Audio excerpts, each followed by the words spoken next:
Hello folks, welcome to another episode of the Riflechair YouTube channel.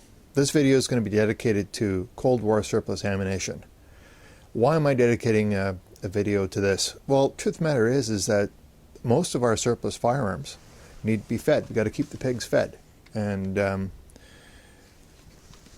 without access to some fairly affordable ammunition, that gets complicated. Generally, I would say, for the most part, XCOM block firearms are generally pretty affordable. A large shipment of Russian SKS 45 rifles came into Canada not too long ago. It's actually been a couple of years now, I believe. And you can get a really premium, beautiful specimen for no more than 250 bucks. A Chinese Type 56 SKS you can pick up for less than 350 bucks. A really nice Model 9130 Mosin Nagant like this one. This has got a beautiful barrel on it. It's a refurb, Ishfisk. Most of them are quite nice, the ones that I've seen. Most of them have problems with the bores and so on, but this one here has got a great bore. You know, 150 bucks to $199 for a beautiful shooter. So I would say, on the most part, firearms are cheap. These ones are, from satellite Warsaw Pact states. Ammunition, that's something different, isn't it? Ammunition isn't cheap. It could be worse.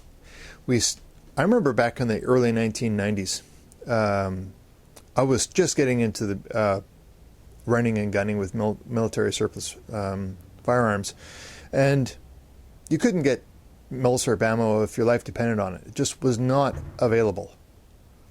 However, about the last 5, 6, 7, 8 years, we've been seeing a bit of a spike so far as the availability of surplus ammunition for these rifles, and I'm really thankful for that, because it's so much fun to go out, take these rifles out and do some shooting. I mean, check military surplus ammunition, cellular and bellow. I'm hitting a 14-inch gong with a PU sniper, mind you, with a Model 9130 PU sniper, 25% hits at 500 meters within 14 inches. Who says that that's bad quality? I say that's pretty darn good quality, actually, for what is generally considered to be machine gun ammunition. However, running it through these bolt actions, it works just fine too. Sure, there is much nicer sniper quality ammunition out there, but that's pretty much unobtainium at this point in time, at least here in Canada. There's some traces popping up here and there in the United States. But here's my point. We get these waves of opportunity for this ammunition to come in, and I'll tell you why. It's episodic, the availability. It's because our small business owners, our retailers here in Canada, have to go through an amazing amount of rigor in order to bring any of this stuff in. Their costs and their liabilities are tremendous. So let's look a little bit at that. First of all, what I would like to do is I would like to acknowledge and thank all of the Canadian retailers, distributors that are able to bring this ammunition in at great headache to them, so that the Canadian consumer can enjoy it. So you're owed a huge debt of gratitude. Thank you very much. You've had to go through horrendous bureaucracies, permits, contracts, negotiations, costs, endless processes in order to bring this stuff in to Canada, and we really appreciate it. At least certainly I do. I mean, just transporting it, just trying to get it from the distributor or the retailer to your home is pretty costly, because it's considered to be dangerous goods in handling. Ammunition. So thank you very much. So when I was getting into surplus firearms, it was mainly for the purposes of, first of all, collecting them, trying to research their history, trying to understand its place in history, enjoying shooting them, going hunting with them. Research is half the fun for me. Maybe I'm a bit of a weirdo, but I like the history aspect of military surplus firearms. But there was no surplus ammunition at the time. Now it's pretty much everywhere, but it is starting to go down in availability. When I first started off, risk was pretty high. There was a lot of buying and selling going on, and you'd have to buy it sight unseen because there was no internet. So you try to have a good dialogue through written communications. That was it. It would take just the process of buying one firearm would take eons and eons before it actually arrived at your doorstep. The only real way to get this stuff was through things like Shotgun News or the Canadian Access to Firearms newspaper. That's the way things were done back then.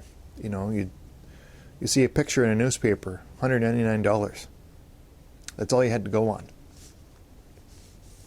A lot of the companies that are bringing this ammunition and these rifles in, the debt of gratitude to Wolverine Supplies, Canada Ammo, SFRC, TradeX Canada, West Rifle, Marstar Canada.